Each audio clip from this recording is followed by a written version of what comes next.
Why do you have to address it? Linus took my set.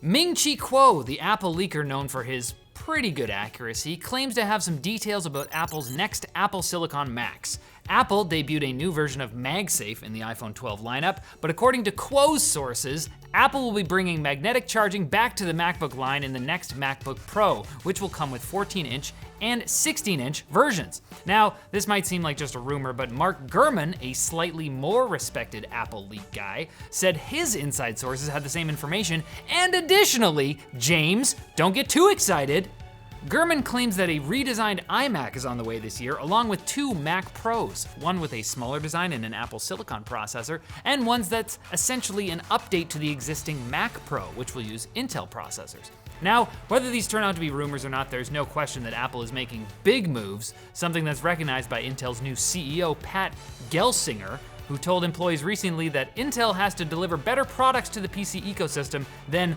a lifestyle company in Cupertino. Oh. Dang, Pat, Well, get him! Go and try it. The shade. I love the energy, keep it up. WhatsApp is delaying the planned update to its terms of service agreement that caused mass confusion among its users. In case you're out of the loop, last week WhatsApp pushed out a notice to users notifying them that they'd have to agree to the new terms and privacy policy, which included updates to how WhatsApp processes user data and how they integrate with Facebook by February 8th, or stop using the app.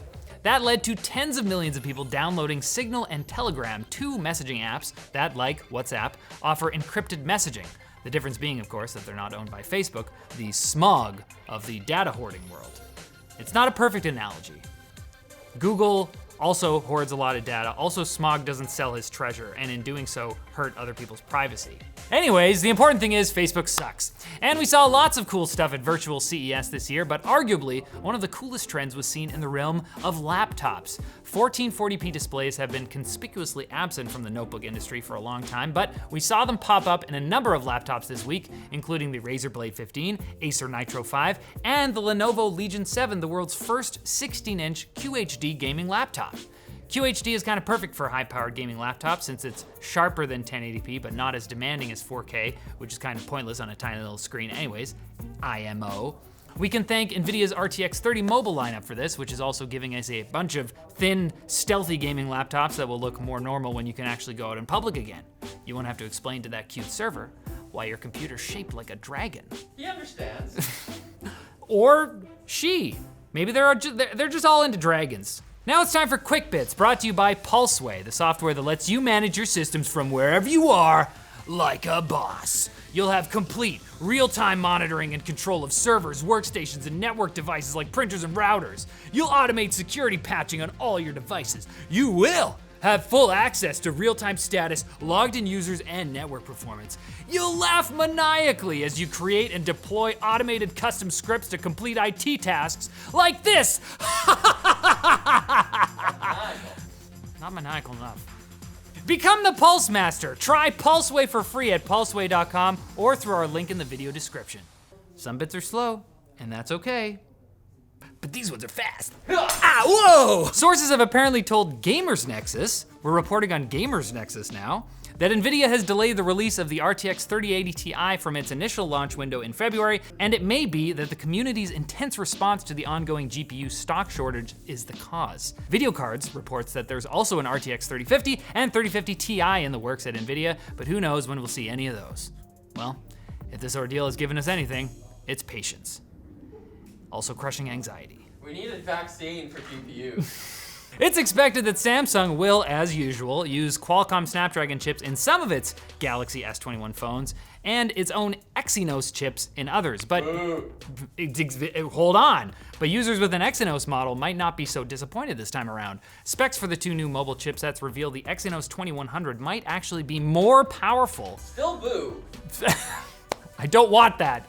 Then the Snapdragon 888, thanks to higher clocked components. It could also be too powerful, overheat, and explode in your pocket. But maybe it gets caught on video, and that will get you on the news. And Stacy would think you're a badass for surviving it. Lots to think about. On their way out, the Trump administration is adding 9 Chinese businesses, including Xiaomi, to America's entity list of firms that are communist Chinese military companies. Xiaomi doesn't sell a ton of products in North America, but the list just kind of felt weird not having him in there. You know? It just felt kind of empty, you know? Yeah. It's like this is where they belong. Google has completed their acquisition of fitness wearable company Fitbit for $2.1 billion, even though the US Department of Justice hasn't actually cleared the deal. In fact, Google is still under investigation for antitrust regarding that very acquisition. Google says the DOJ's waiting period expired, and they haven't texted in a while, so they just like went and did it. Them's the rules. We actually have a thing to get to, so. And Microsoft has said they're working on a fix for a Windows 10 bug that corrupted hard drives super easily. The user would just have to open a system folder containing a one-line command that could be hidden in a zip archive, a batch file, or even just a shortcut icon. Until the fix rolls out, I'd play it safe and just not open any folders. How will you upload your homework though? You're gonna have to go inside the computer. Time for us to go to the weekend, guys. Come back on Monday for more tech news during a normal week with only 3 Techlinked episodes. I know, this has been fun, but there is a thing as too much tech news. Trust me, it's not pretty.